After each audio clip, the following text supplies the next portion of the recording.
Hello, my name is Paige Foot, and this is my oral history project for the Pluralistic classroom, and I'm interviewing Denise Hernandez. Okay, Denise, my first question is, could you give us a little background of your life, like your family life, your first spoken language, and about your ethnicity? Okay, so I am originally from Rockford, Illinois, and my native language, so my first language was Spanish, and I'm Mexican American. Okay. So do you and your family, since your first spoken language is Spanish, do you and your family face any sort of communication barriers between yourself or like, obviously when you're younger with like people outside of your family? Yeah, so I didn't learn Spanish until I was about 7, 8 years old. So like that's like first, second grade. And that did conflict a lot with my family members because I'm half Mexican and half white, but I grew up with my Mexican side of the family. So I had a lot of challenges when it came to speaking with my mom's side of the family. And also with my siblings. So my sister, we all have a 4-year age gap. So with my sister, instead of teaching her Spanish, because my parents are very young. Mm-hmm. So when we moved out of my household with my grandmother, who is an immigrant, so she only knew Spanish and I grew up with her. I had only knew Spanish and my mom knows Spanish because she got married with my dad. And my grandma from my mom's side is also from Mexico. So my mom didn't get to learn English like that until her sophomore year. So when my sister grew up, she only knew English because that's when English started coming around. So it was difficult to talk to your sister then? Yeah, a lot of my siblings. And does your sister know any Spanish now? Or she doesn't speak Spanish, but she knows a little bit of Spanish. She can write it. Yeah, she can write. She can write it. She can read it. She can hear it, but she can't. She can't speak it. Okay. So you were telling me a little bit about your first school, which was a bilingual school. Yeah. Could you tell us a little about that? Okay, so my bilingual school, so I went there until like 7th, 8th grade. And so it was a lot of like, so our classes, we had our regular teachers, which spoke to us only in Spanish. And then we had assistant teachers that also spoke to us in Spanish. But the only difference is our substitute, like, not substitute, but our like other teacher, so like our assistant teacher, she would try teaching us English, but obviously like it never like stuck. And like she would only like tell us how to like our numbers and stuff and like just simple things, but like everything was in Spanish. And so I feel like, okay, this is going to your next question, but like transitioning to my other school where it was just English, it was really hard because obviously I didn't know like a lick of English. So I remember they would put me in like ESL classes, and I took those up until 8th grade because you had to go through this program where you had to take like these exams. And so you had to learn how to read, write, and listen and speak in English. So all these, you had to pass all those curriculums. And the one that I struggled the most on was reading and speaking. I couldn't do those that well. Writing, I don't know, surprisingly, it was a lot more easier than reading, which I don't know how that made sense, but it did. And then listening, I was good at listening. But like when you take these exams, well, from when I was like younger to like 8th grade when I finally passed it, they like teach you, it's like the same exam from then to so 8th grade. Yeah, everything is the same. But it's like it's not even about like remembering the material. It's more of like you have to like actually understand it. So it's made for you to understand, not for you to remember. Yeah. So I feel like since I did struggle with reading, a lot of my teachers wanted me to focus on that. And I don't know, like I couldn't get it, like because like I had knew English and Spanish reading wise, and then like over the course of trying to learn English, I also forgot my Spanish.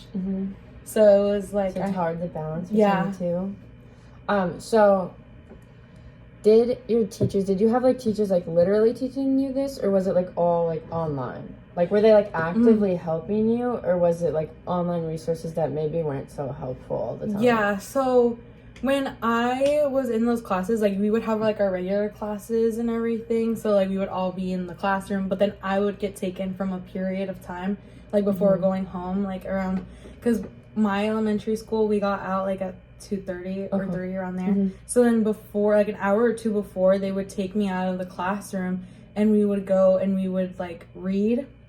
And then they would teach us like vocabulary, grammar, because obviously those are things that are important when you're trying to learn English. And like I would get a lot of words mixed up. And so they would make me sit there for a little longer with like the students, because I wouldn't know how to like I wouldn't know the difference between how to spell what and how. Like I wouldn't get it.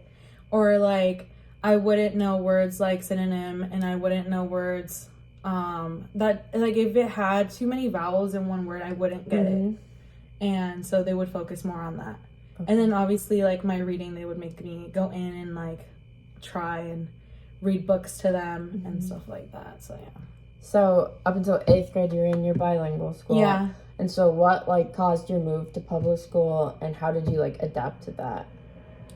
So when I feel like it was like that through elementary, and then when I got to middle school, instead of giving me regular like an English class that you would go to, they would put me in this class where it was also like ESL, but it focused more on writing and reading.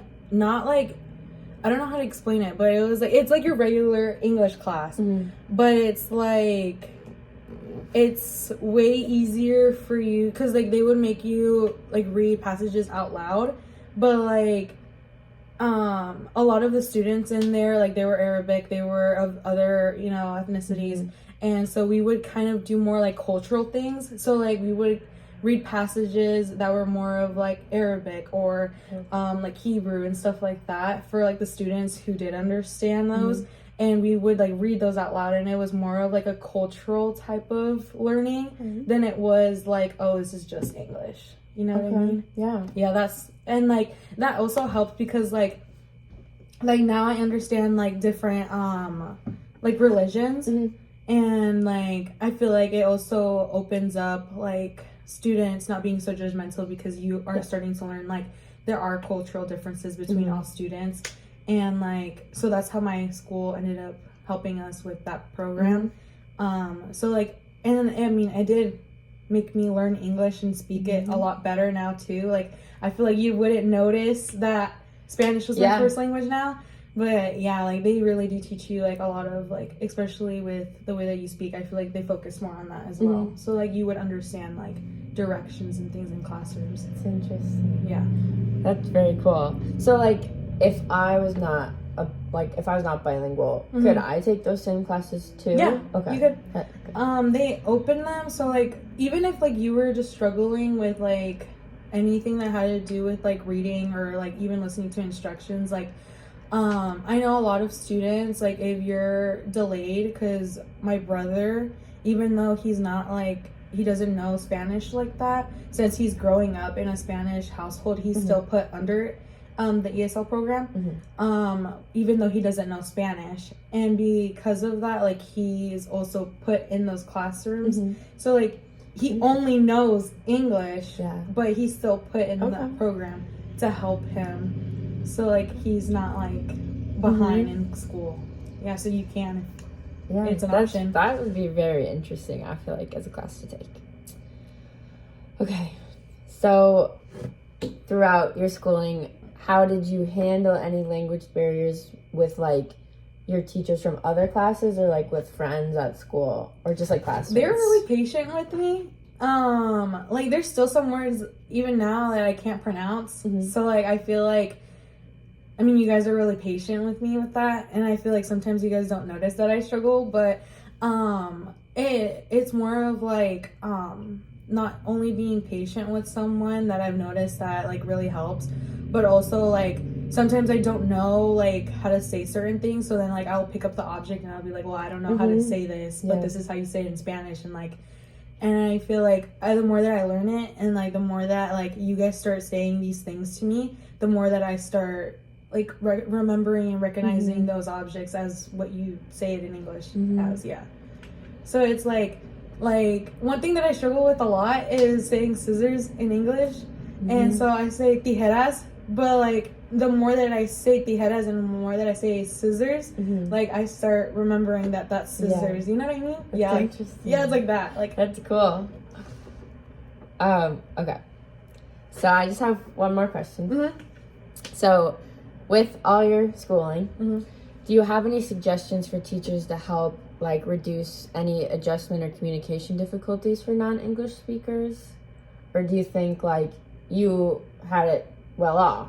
Or do you have any like suggestions to change, maybe to make it a little bit better? When I feel like it was more, because obviously like in my middle school, my teachers, since I was in that program, I wasn't the only student that was struggling with English. But when I was in elementary, I feel like I kind of felt more of like an outsider, because obviously like I went to, it was mostly white students, and I out of like 5 other students were Mexican, but I was the only one that spoke Spanish. At your bilingual school? Yeah. Okay. And so, like it was kind of hard, because like I feel like you see yourself as an outsider if your teachers like not point it out, but kind of make it like aware, like other students in the class don't understand like that. I feel like that was something that like I didn't like I didn't want people to like be like, oh, like she doesn't know English, like why would I talk to her? Like, okay, sorry, I'm kind of like but like yeah, like that kind of hurt me for a while.